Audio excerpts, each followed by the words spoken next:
today it just happens that I'm shooting far away from the city, deep within the countryside, and our house is just close to the road, so there's a lot of distractions, a lot of bikes passing. Let alone that, we actually have a lot of cockerels, and every 3 minutes they're there making those noises. But anyway, I am here. Welcome back to my YouTube channel. I particularly feel cute. It's just a vibe. And you, before you fall out of love with this, please subscribe. I promise you that our relationship is gonna be goals very soon. We will fix it as we go.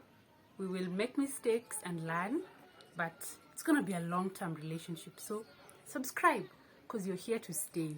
Yeah. Before I forget, one of my love languages is words of affirmation. And the only way you can do that is by liking this video. That just translates to words of affirmation to me, because you're liking what I do. I just felt like I should talk to you about the best feelings in this world that are so underrated, or like the best feelings but you just don't want to admit. But I'm gonna make the work easier for you by admitting first. But one is studying abroad. That is the best feeling ever.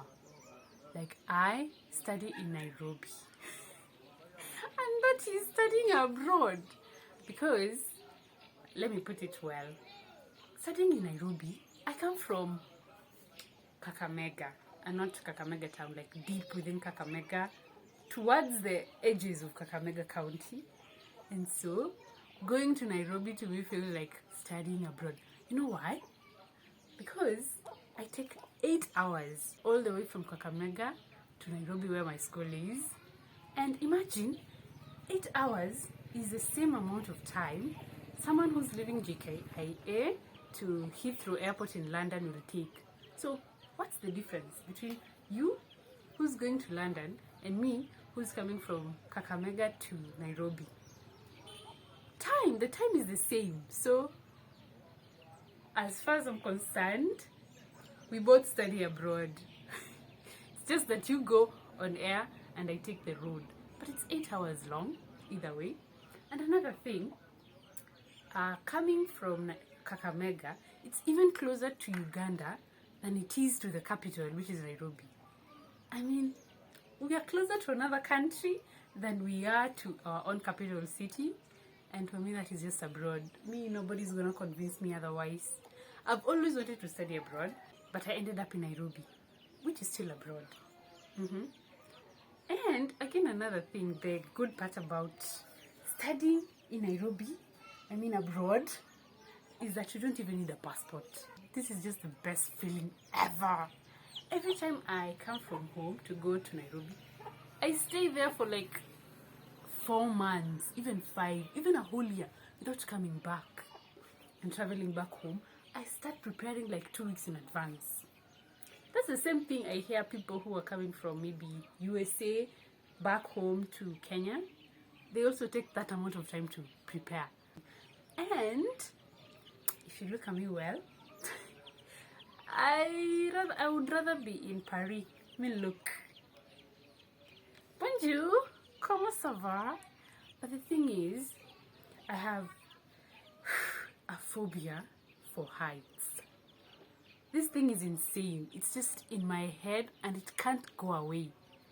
And then me imagining myself floating on air on a plane for 8+ hours, that's insane. I can't. So it's not that I want to go to Paris. It's just that I fear heights and I can't take a plane. And another thing, the other way you can go to overseas, you can take the sea route. That means you go by ship. But this girl here fears water even more. I can't even swim. So even taking a ship can never be an option. It can't. So me, who fears being on air and being on water, but really wants to be in Paris, New York, London, it's not adding up. I don't know. That's the main reason why I cannot even travel. But we say this year is about conquering our biggest fears. I think the first thing I'll do is try going on plane for a shorter distance, maybe 30 minutes, and see if I will survive that. Then I'll keep advancing with time. So for me, studying in Nairobi is one of the best feelings ever because I'm abroad. The second best feeling ever is when you're traveling on road and you sit on the front seat, like with the driver.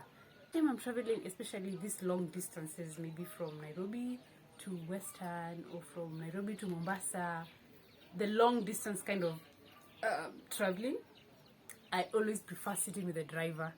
You know why? That place, it's like you're a co-driver. You experience the journey one-on-one. Like, you can see where you're going. You view everything on 3D because you're in the front. And then another thing that is even the best part about sitting in the front is the fact that you get to decide which music to listen to. I mean, if you're sitting at the back, it's hard for you to negotiate.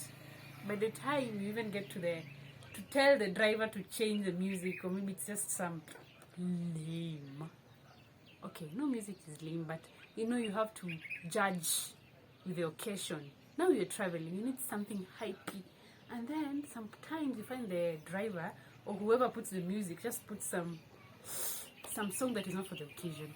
Now, when you sit at the front, you get to decide. You can talk to him, you can negotiate, you can put some gangster rap, hip hop. Like, that's just my favorite genre to listen to when I'm traveling because it makes me feel gangster. And, you know, just the hype is top notch there. On the front and viewing the environment. Kwanza, that's one of the things we downplay about traveling on road. Because when you're on air, I assume you don't get to experience the beauty of nature. It's just clouds, maybe. Do you guys even look through the window or something like that?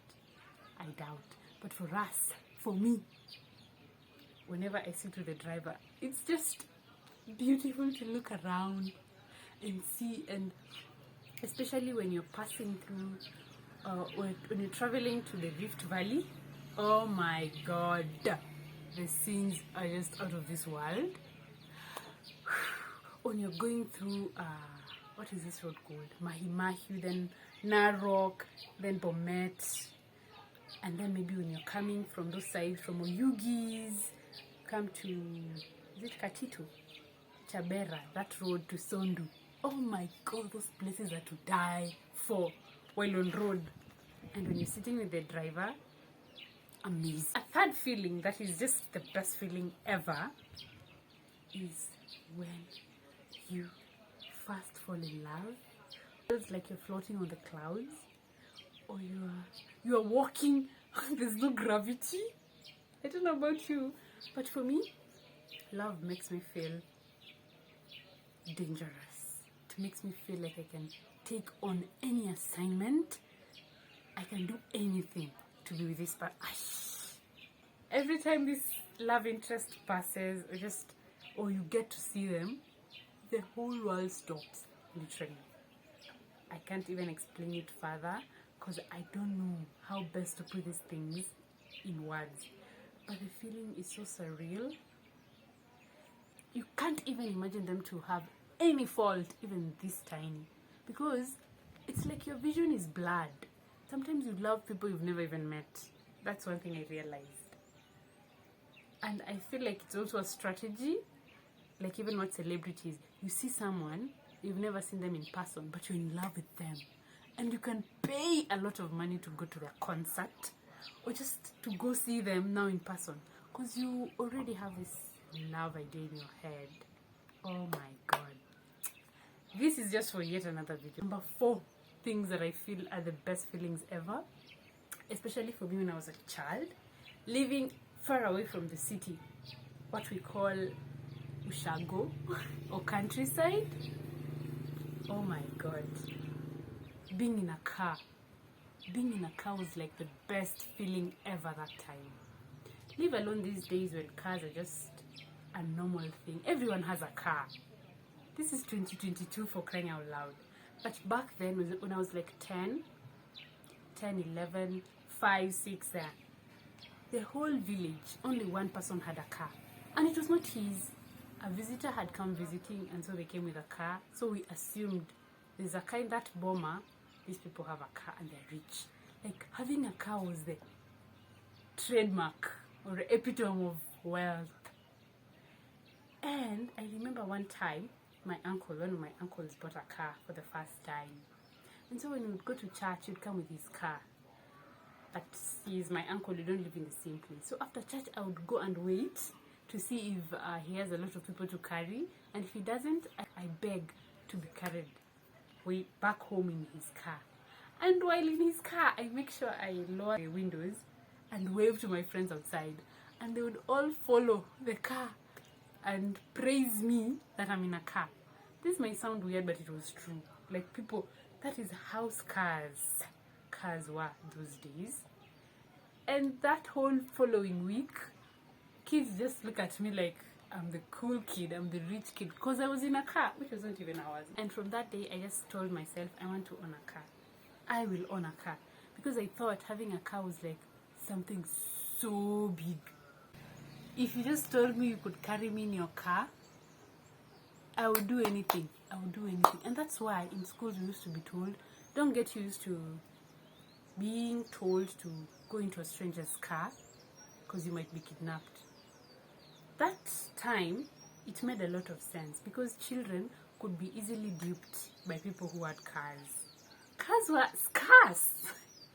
But today, you can't tell that to a kid. I mean, cars are everywhere, duh. Thank God for growth and exposure, because I can't go back to that time. But I have to admit, those were the best feelings ever. This is where we end, and until next time, see you and bye. Don't forget to share, like, and subscribe. Peace.